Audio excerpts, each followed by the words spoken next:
ہمارے پیارے نبی حضرت محمد رسول اللہ صلی اللہ تعالیٰ علیہ وسلم ہجرت جب ہوئی مکے سے مدینہ کے لیے تو چند دن پہلے وہ بیت اللہ میں تشریف لے گئے اور خانہ کعبہ کی چابی جس بندے کے پاس ہے اس کا نام عثمان بن طلحہ ہے. تو نبی علیہ السلام نے اسے کہا کہ بیت اللہ کی چابی دو تاکہ میں 2 نفل نماز بیت اللہ میں پڑھ لوں. تو آگے سے اس نے سخت بات کہی. تو اس نے کہا کہ اگر اہل مکے کا کوئی بچہ بھی آ کے میں اس سے یہ چابی مانگے تو میں دے دوں گا، لیکن نعوذ باللہ آپ کو نہیں دوں گا.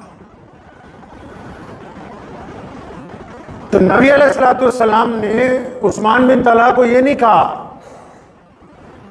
کہ میں کعبے کا مالک ہوں، جبکہ وہ نبی علیہ السلام کی جو ذات گرامی ہے، خانہ کعبہ کی تعمیر جنہوں نے کی، اللہ کے نبی علیہ السلام کے جو دادا نبی ہیں حضرت ابراہیم علیہ السلام، جنہوں نے خانہ کعبہ کو بنایا ہے، اور اس وقت بھی خانہ کعبہ کے جو متولیان ہیں اور بالخصوص نبی علیہ السلام کے جو حقیقی دادا ہیں، تو یہ نہیں کہہ رہے عثمان بن طلحہ کو کہ ہم اس خاندان کے لوگ ہیں اور خانہ کعبہ کے مالک ہیں یا ہم تمہارے قرآن جاننے والے. کوئی بھی لفظ نبی علیہ السلام نے منت کا استعمال نہیں کیا. بڑی خوبصورت بات کہی. اپنا ہاتھ اٹھایا، عثمان بن طلحہ کی پیٹھ پہ کندھے پہ تھپکی ماری، فرمائے ابن طلحہ ایک وقت آئے گا یہ چابی ہم تم سے واپس لے لیں گے. محمد رسول اللہ صلی اللہ علیہ وسلم کے الفاظات میں آپ استقامت دیکھیے، صبر دیکھیے اور جرت دیکھیں. ان لفظوں میں 3 چیزیں ہیں. ایک تو صبر کا مظاہرہ ہے. آپ صلی اللہ علیہ وسلم نے ہمیں یہ تربیت دی کہ اتیجت نہیں ہو جانا، جذبات میں نہیں آنا، چیلنج نہیں کیا کوئی. پہلی بات نبی علیہ السلام نے فرمائی کہ ایک وقت آئے گا یہ چابی ہم تم سے واپس لے لیں گے اور پھر جسے ہم چاہیں گے اس کو یہ چابی دی جائے گی.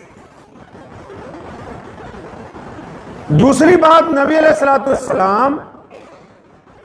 جب مدینہ المنورہ پہنچے تو عبداللہ بن ابی سلیل نام کا ایک وہاں بڑا آدمی تھا، بڑا مشہور.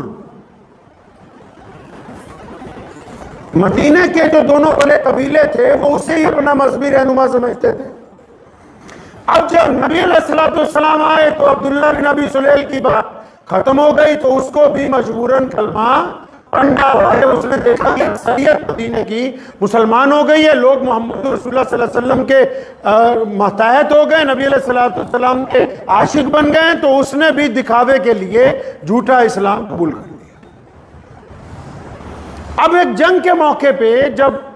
آپ صلی اللہ علیہ وسلم ایک میدان میں آرام فرماتے، صحابہ کا لشکر ساتھ میں تھا، تو حضرت عمر رضی اللہ عنہ کا غلام جو ہے کنویں سے پانی بھر رہا ہے. تو وہاں پر کچھ انصار جو تھے ان کے غلام بھی پانی بھر رہے تھے، تو ان کی آپس میں تکرار ہو گئی. تو عمر رضی اللہ عنہ کے غلام نے انصار کے جو غلام تھے ان میں سے کسی ایک کی پٹائی کر دی، وہ زخمی ہوا. اب عبداللہ بن ابی سلیل کو موقع مل گیا، اس نے شور مچانا شروع کیا کہ یہ جن مہاجرین کو نعوذ باللہ تم لوگوں نے پناہ دی ہے،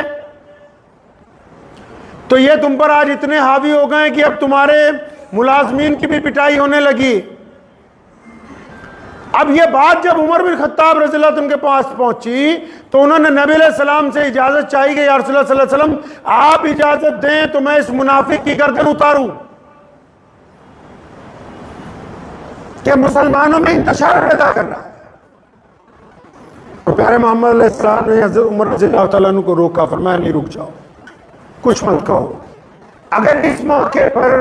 تم اس کے خلاف کارروائی کرو گے جو کہ جائز بنتی ہے، تو اس کارروائی سے نقصان یہ ہوگا کہ مورخ جو تاریخ لکھ رہا ہے وہ بھی، اور جو مکے کے اطراف کے لوگ ہیں، مدینہ کے اطراف کے لوگ ہیں، وہ بھی، وہ نعوذ باللہ یہ کہنے لگیں گے کہ محمد علیہ السلام کی امت میں آپس میں جھگڑا ہو گیا ہے اور یہ ایک دوسرے کو قتل کر رہے ہیں. یہاں نبی علیہ السلام نے سیدنا عمر رضی اللہ تعالیٰ عنہ کو صبر کی تلقین کی کہ رکو، استقامت کے ساتھ رکو۔ اب عمر رضی اللہ تعالیٰ جب رکے، جب اس جنگ سے واپسی ہوئی تو مدینہ منورہ کے عین سرحد پر اللہ تعالیٰ نے جو آیات نازل کی ہیں کہ یہ جو لوگ نعوذ باللہ یہ کہتے ہیں کہ یہ عزت دار نہیں تھے اور ہم نے ان کو پناہ دی مدینے میں، تو یہ کان کھول کے سنیں کہ عزتیں تو ساری اللہ کے لیے، محمد الرسول اللہ کے لیے اور اہل ایمان کے لیے۔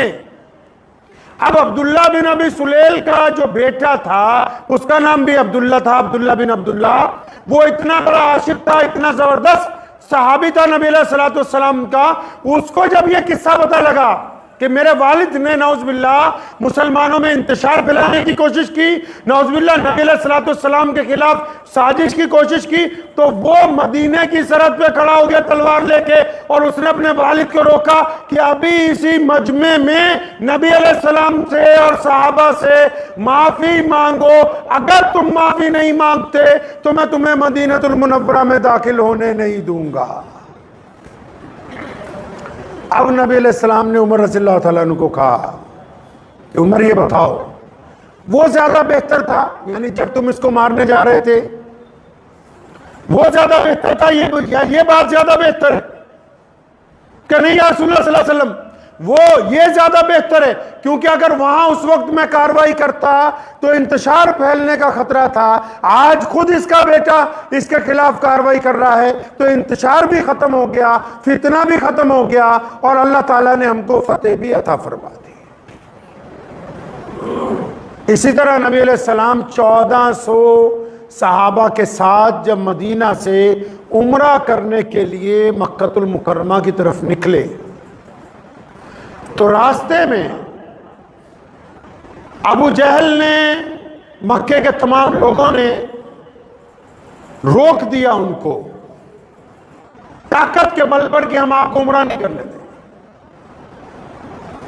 تو چنانچہ ہوا یہ کہ ایک موقع ایسا آیا کہ ایک معاہدہ نامہ لکھا گیا جس کو صلح حدیبیہ کے نام سے اسلام میں یاد کرتے ہیں۔ اب یہ حدیبیہ کی صلح کیا ہے؟ اس میں ایک معاہدہ ہوا 1 سال کے لیے یا اس سے زائد وقت کے لیے کہ مسلمان اور کفار مکہ اس دوران آپس میں ایک دوسرے پر حملہ نہیں کریں گے، حتیٰ کہ اس معاہدے میں مسلمانوں کے ساتھ زیادتی بھی ہوئی۔ وہ زیادتی یہ ہوئی کہ اہل مکہ نے اس میں یہ لکھوا دیا کہ مکے میں مدینے کے لوگ روکیں گے۔ اس زیادتی کے باوجود نبی علیہ السلام نے اس معاہدے کو قبول کر لیا جس میں یہ بات تھی کہ 1-1.5 سال تک کوئی جنگ نہیں ہوگی، آپس میں کوئی ایک دوسرے کے خلاف کارروائی نہیں ہوگی۔ اب اس معاہدے کا جو فائدہ ہوا، معاہدے کا فائدہ کیا ہوا کہ جب معاہدہ ہوا تو ہماری تعداد 1400 تھی،